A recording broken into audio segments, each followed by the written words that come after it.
হ্যাঁ বন্ধুরা, আপনার ফেসবুকে যদি কোনো পেজ থাকে এবং আপনি যদি সেই পেজে কেউ এসএমএস দিলে আপনি অটো রিপ্লাই করতে চান, তাহলে অবশ্যই ভিডিওটি দেখবেন এবং আমার চ্যানেলে সাবস্ক্রাইব করে রাখবেন। তো ফেসবুক এসএমএস কিসের জন্য দিতে হবে? কারণ আপনি অল টাইম পেজে অনলাইন থাকবেন না, কেউ এসএমএস দিলে তার রিপ্লাই করতে পারবেন না। তো এজন্য আপনি চাচ্ছেন যে আপনার ফেসবুকে অটো রিপ্লাই করে রাখতে, কেউ এসএমএস দিলে যেন চলে যায় আপনি এখন ব্যস্ত আছেন, এই রিলেটেড কোনো একটা এসএমএস তাকে চলে যাবে। তো এই জন্য ফেসবুক পেজে প্রথমে আপনাকে অবশ্যই প্রবেশ করতে হবে।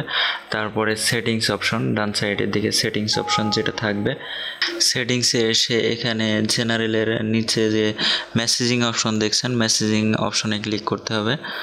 এরপরে দেখতে পাচ্ছেন রেসপন্স অ্যাসিস্ট্যান্ট, এখানে এখানে ইয়েসের উপরে ক্লিক করতে হবে। রেসপন্স অ্যাসিস্ট্যান্ট এটাকে নোর উপরে ক্লিক করলে চেঞ্জ বাটন আসবে। চেঞ্জ বাটন আসলে এরকম একটা মোবাইল দেখাবে, মোবাইল আইকন আর কি। তো তারপরে এই ধরনের একটা টেক্সট আসবে। তো তখন এখন যদি আপনি চান এই এসএমএসটা এডিট করে দিতে পারেন। তো যদি এটাই থাক বা অন্য আপনি যেটা দিবেন এই বক্সের মধ্যে দিয়ে সেভ চেঞ্জ, দেন